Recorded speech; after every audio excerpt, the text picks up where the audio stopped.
big focus in the international press. Let's take a look at the front page of the Wall Street Journal that talks about that today. It talks about how Ukraine is planning to evacuate troops. So this comes after Russia's move to annex Crimea. The government in Kiev is planning to evacuate military personnel from the breakaway region.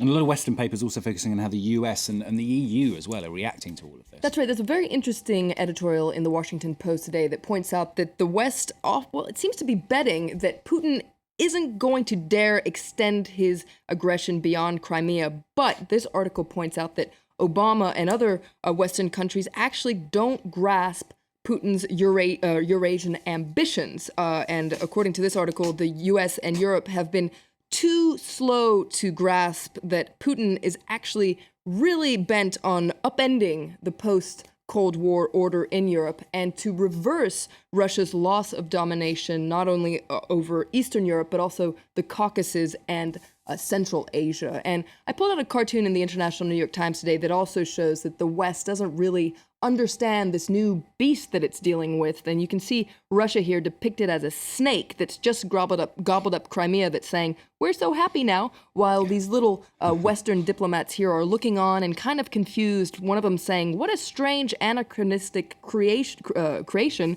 The other one is also saying, it's so passé, maybe he won't be so hungry for a while. Is it slithering west? So all this confusion over this new Russia. Looks like they're going to get gobbled up as well. Flo's found another piece in the International New York Times. This focuses, in fact, on a group of people who are paying close attention to events in Crimea. That's right. That's residents of South Ossetia, so a mountainous enclave. Now, 5.5 years ago, they experienced the same fate as Crimea. So in 2008, Russia formally recognized the enclave as independent from Georgia, and residents there were ecstatic. They were celebrating, much like the people in Crimea today, where they had dreams of a better life under Russia. But according to this article in the International New York Times, they're still waiting for Russia to come through. In the meantime, unemployment is high, prices are high. To quote one person from the article, this culture of Russian expansion, it means a lot of money, but it's badly distributed, and it destroyed the good ways of a small people.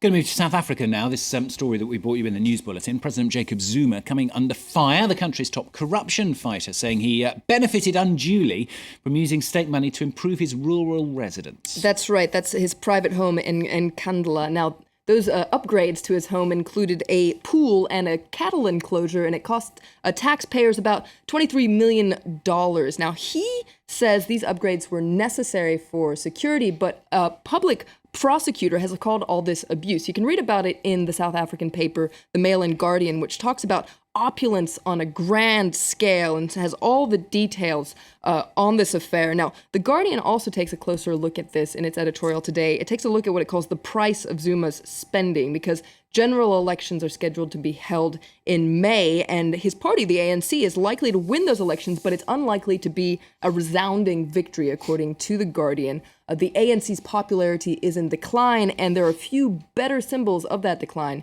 than this whole row over Zuma's spending. Papers also still full of the Malaysian airliner and the latest on that, aren't they? That's right. There's an interesting article in the International New York Times today that focuses on the impact all this is having on Malaysia. And this article says that it's really sapping the country's confidence because basically Malaysian authorities have really come under fire for the way they've dealt with this whole situation. And this has opened them up to wider criticism. To quote the article, for many Malaysians, the authorities' inept response mirrors the way the country is governed. I also pulled out an article from China Daily that focuses on how the media has been covering this case. It's very interesting because it points out that Western media has been providing the most key information on the missing flight, while Chinese media has been, playing second fiddle. And to quote the article, it says that, this is true for the missing plane, but for world events in general, Chinese media often seems to be lagging behind. It's time for Chinese media to come of age.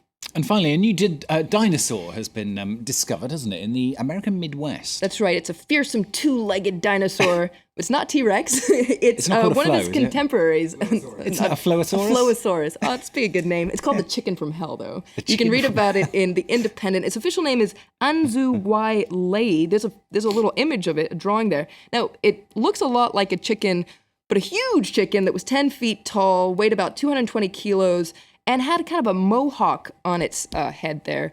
So pretty scary thing. Maybe it was a tasty treat for a T-Rex. It could be. A Stephenosaurus sounds equally as good, doesn't it? Probably more terrifying, to be honest. So, Very, very true. All right, Stewarsaurus. thanks a lot. No, we'll avoid that one. Thanks, Stephen. Thank you, Flo. More from them, of course, during the day and tomorrow here on France 5 Cap. Coming up for you, the latest news, of course, coming out of Ukraine. And also, we've got for you in the next half hour a story of David against Goliath as India grapples with whether to exploit its mineral resources as others fight back, saying their sacred sites and culture are more important. That's in the next half an hour.